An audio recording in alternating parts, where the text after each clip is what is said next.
And here we go, back with part 2 of Shedeur Sanders, Dillon Gabriel, Kenny Pickett, Joe Flacco, the battle between the Cleveland Brown quarterbacks. And what they did today was split up into two different fields. One with Kenny Pickett and Joe Flacco as the quarterbacks, and then one with Dillon Gabriel and Shedeur Sanders. These guys are going head-to-head. These guys are going, back-to-back in these 7-on-7s. And they did this calculatedly, right, or in a calculated fashion in order to get everybody as many reps as possible in practice. So we're going to go through some 7-on-7s, some 11-on-11s, and break down who's looking good, who's looking bad. Let's kind of break it down right now. All right, here we go. We got a short completion out of Kenny Pickett, single back set. Right, you got defensive line coming, you got pressure coming. We're going to fake the handoff here. Let's look at the rep here by Kenny. So again, as you hand this ball off, you want that arm tucked in. I've watched a lot of videos on former quarterbacks breaking down how the quarterback position is supposed to be played. This is a good job by Kenny Pickett. Turn back, you got a drop. Maybe would have been a sack because he steps up, dumps it down to what seemed to be a running back here. Not sure. That looks like 20, maybe Pierre Strong, potentially, here for the Cleveland Browns. But ultimately, need to see a little bit more from this offense. Need to see some bigger plays. We'll see what happens later on. Let's keep going. All right, here's our rep from Shedeur Sanders. Now, let's start off from the top. So he's in I form. We got, 21 personnel, it looks like. 2 running backs. If you guys don't know personnel, we can break it down real quick. So you got 11, you got 10, you could have 21. The first number is always going to represent the amount of running backs in the backfield. So for this play, we got 2 running backs set. Looks like maybe 1 tight end over on the opposite side, and then you got your 2 wide receivers. So you got 21 personnel, 2 running backs, 1 tight end. We're going to drop back. No play action. We're just in a straight 5-step drop. So let's look at the footwork here. Fork doesn't look bad at all. Again, a lot of people complain about his fork. Dude, it's not bad at all. Please, tell me where it's bad. Okay, so he hops a little bit in the pocket. That is one thing I don't love here. Let's look at it. Hops a little bit, not bad though. Fires a dart over the middle, finds his tight end for some yards here. Now, who is that? 87? I believe 87 is John Bates. Correct me if I'm wrong, boys. But not bad at all. I think this is a good rep from Shedeur Sanders, dropping back, not holding the ball too long here. It's just 7-on-7, so you're not really seeing a defensive line at all for the most part. Again, good job picking, choosing what the defense is giving you and taking it. All right, here we go. Some 11-on-11. Now you got the defensive line here. Let's see how this Dillon Gabriel rep goes. He drops back. Right, looks, scans, ball deflected at the line of scrimmage here. Looked like Mason Graham to me, just absolutely throws this thing down. And the biggest concern about Dillon Gabriel is, can he get that ball over these defensive linemen? Right there, he doesn't, struggles right there, but that's okay. You got to bounce back. You got to have some good reps in there as well. Overall footwork looks good for Dillon Gabriel. Tries to throw that thing really quick off a 3-step drop. Doesn't look like a hitch, looks just like a 3-step plant. Boom, throw the ball. But again, that thing gets swatted down pretty much immediately. All right, let's see another rep here from Dillon Gabriel. Once again, under center. We're trying to really get these guys established with working out of, in a single back set or an I formation, right? So we're trying to get these guys acclimated here with the centers. Here we go. We can't really see, but we're going to play action fake. We got a 5-step drop. We're going to scramble outside the pocket. Throws it down the field, and I can't really tell. Looks like it's an incompletion. Saw the ball hitting the ground a little bit there. Pressure was coming. Throws it. Again, can't really see. Wish we had a better angle, but I do see the ball flopping around a little bit back here.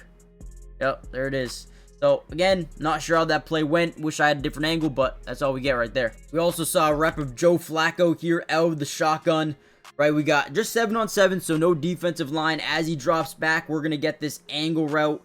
Kind of like a skinny post down that middle of the field. Trying to draw the defense down on this little shallow cross over the middle. You have your running back, Dylan Sampson, out the backfield as well. And then look at this throw by Joe Flacco. The first thing you notice is he's going through a full field read. He's going to start left. He's going to scan right. And he's just going to move those linebackers over and find Fannin for a touchdown over the middle. I mean, that is beautiful. Great job by the rook and the veteran. The nice connection there.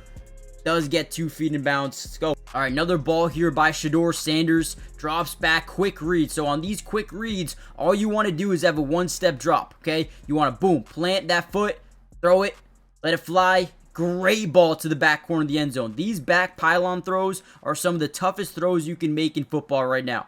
right? It's so tough to get this over the DB, but look at the ball placement right where it needs to be. McKitty gets both his feet in bounds, or his hip in bounds, right?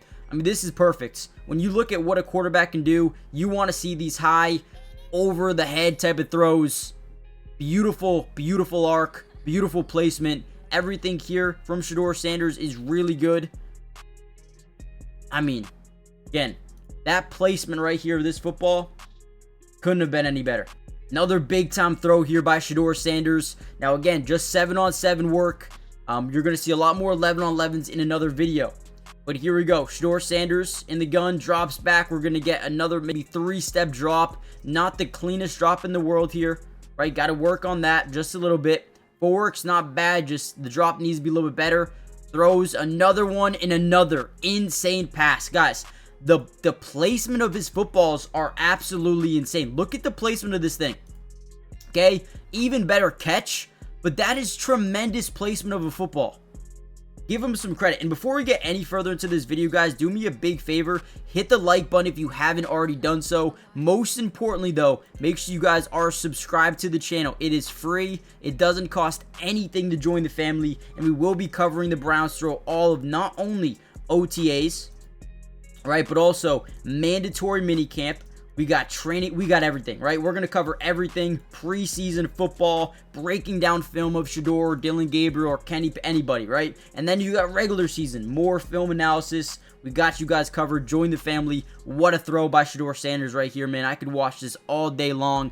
These are the things that when you look at a quarterback, you see and you really like. Now, they can, you know, help improve that footwork, but when it comes to ball placement, this dude Shedeur Sanders in the red zone drill today made some ins. All right, here's another throw in 7-on-7s from Dillon Gabriel. You see Shedeur Sanders in the background. Hopefully get some more reps out of him very shortly, but as Dillon Gabriel drops back, keep in mind, no pressure. No one's going to be swatting any balls down to the line of scrimmage. It is what it is, right? Goes through a full field read. Love it. Love when quarterbacks can go through a full field read. Scans to the opposite side of the field, and does throw a tight window throw here to one of his, I think, maybe tight ends, maybe wide receiver. Looks like Trey McKitty, if I'm not mistaken here. But again, you need to be able to fit these balls into tight windows, and this is one where, I mean, that's a good ball. That's right where only his wide receiver can get it.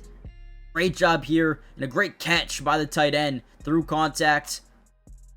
Okay, nice bounce back. All right, another big-time rep here by Dillon Gabriel in the red area, just 7-on-7. I'm very interested to see if he can keep this up with, you know, 11-on-11s with some defensive linemen, right? So right here, he's going to go through what we call a full field read. He's going to open up, scanning left. He's going to scan right and then fire a missile over the middle for a touchdown to one of his tight ends. Great job here by Dillon Gabriel. Need to see more of this from him going forward. And again, when 11-on-11s come, can he keep this up? Can he get it over the offensive line? Will there be struggles? Will the ball get swatted down a lot? That is one thing I'm interested in. All right, another throw here from Shedeur Sanders. If you guys want a part 2 of this video, by the way, let me know in the comments down below. Shedeur looks to get outside the pocket. Sometimes you got to take what the defense gives you. And man, they gave him a touchdown right there to Pierre Strong. Great job getting outside the pocket. You don't got to be stone. You don't got to be a stonewall. You can move. You can get around. Looks left, scans right, starts to move with the defense, and finds his open man on the run.